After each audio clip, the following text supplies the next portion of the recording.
Everybody will know.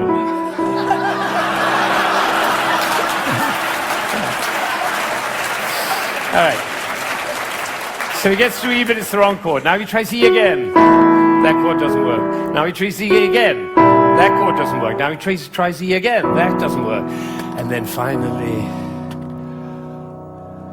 there was a gentleman in the front row. He went, like that. It's the same gesture he makes when he comes home after a long day, turns off the key in his car and says, I'm home, because we all know where home is. So this is a piece which goes from away to home. And I'm going to play it all the way through, and you're going to follow.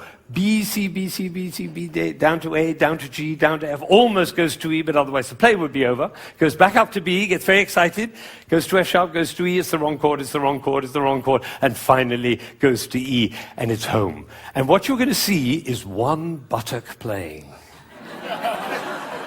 Because for me to join the B to the E, I have to stop thinking about every single note along the way and start thinking about the long, long line from B to E. Right? You know, we were just in South Africa, and you can't go to South Africa without thinking of Mandela in jail for 27 years. What was he thinking about? Lunch?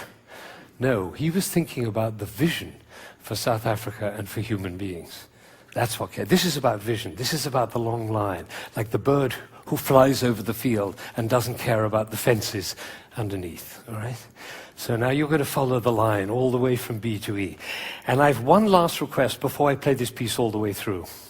Would you think of somebody who you adore, who's no longer there?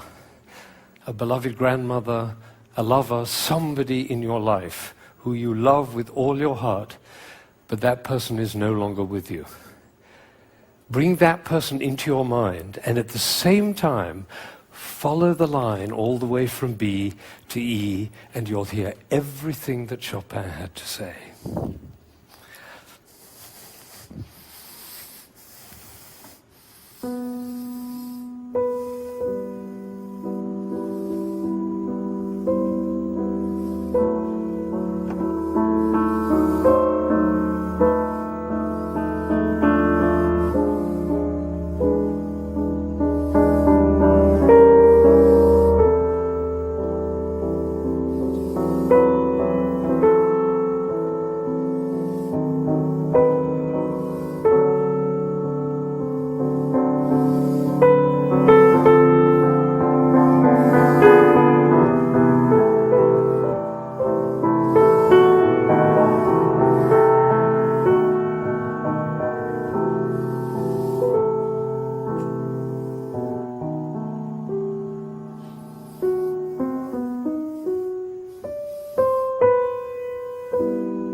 Now, you may be wondering.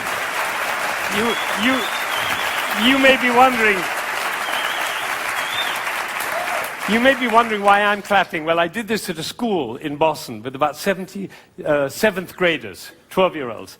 And I did exactly what I did with you, and I told them and explained them the whole thing. And at the end, they went crazy, clapping. They were clapping. I was clapping. They were clapping. Finally, I said, why am I clapping? And one of these little kids said, because we were listening. Think of it, 1,600 people, busy people, involved in all sorts of different things, listening, understanding, and being moved by a piece by Chopin. Now that is something. Now am I sure that every single person followed that, understood it, was moved by it? Of course I can't be sure, but I tell you what happened to me. I was in Ireland during the Troubles 10 years ago, and I was working with some Catholic and Protestant kids on conflict resolution, and I did this with them. Risky thing to do because they were street kids. And one of them came to me the next morning, and he said, you know, I've never listened to classical music in my life, but when you played that shopping piece, he said, my brother was shot last year, and I didn't cry for him. But last night, when you played that piece, he was the one I was thinking about. And I felt the tears streaming down my face, and you know, it felt really good to cry for my brother. So I made up my mind at that moment that classical music is for everybody. Everybody. Now, how would you walk? Because you know my profession, the music profession, doesn't see it that way. They say 3% of the population likes classical music. If only we could move it to 4%, our problems would be over. I say, how would you walk? How would you talk? How would you be if you thought 3% of the population likes classical music? If only we could move it to 4%. How would you walk? How would you talk? How would you be if you thought everybody loves classical music? They just haven't found out about it yet. See, these are totally different worlds. Now, I had an amazing experience. I was 45 years old. I'd been conducting for 20 years, and I suddenly had a realization. The conductor of an orchestra doesn't make a sound. My picture appears on the front of the CD. But the conductor doesn't make a sound. He depends for his power on his ability to make other people powerful. And that changed everything for me. It was totally life-changing. People in my orchestra came up to me and said, Ben, what happened? That's what happened. I realized my job was to awaken possibility in other people. And of course, I wanted to know whether I was doing that. And you know how you find out? You look at their eyes. If their eyes are shining, you know you're doing it. You could light up a village with this guy's eyes. Right, so if the eyes are shining, you know you're doing it. If the eyes are not shining, you get to ask a question. And this is the question. Who am I being that my player's eyes are not shining? We can do that with our children too. Who am I being that my children's eyes are not shining? That's a totally different world. Now, we're all about to end this magical on the mountain week, and we're going back into the world. And I say it's appropriate for us to ask the question, who are we being as we go back out into the world? And you know, I have a definition of success. For me, it's very simple. It's not about wealth and fame and power. It's about how many shining eyes I have around me. So now I have one last thought, which is that it really makes a difference what we say, the words that come out of our mouth. I learned this from a woman who survived Auschwitz, one of the rare survivors. She went to Auschwitz when she was 15 years old, and her brother was 8, and the parents were lost. And she told me this. She said, we were in the train going to Auschwitz, and I looked down and I saw my brother's shoes were missing. And I said, why are you so stupid? Can't you keep your things together, for goodness sake? The way an elder sister might speak to a younger brother. Unfortunately, it was the last thing she ever said to him, because she never saw him again. He did not survive. And so when she came out of Auschwitz, she made a vow. She told me this.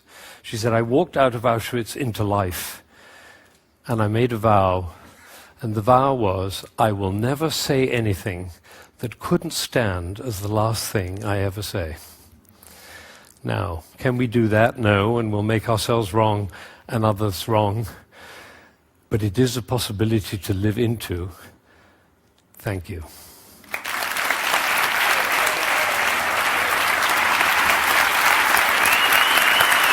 Shining eyes. Shining eyes.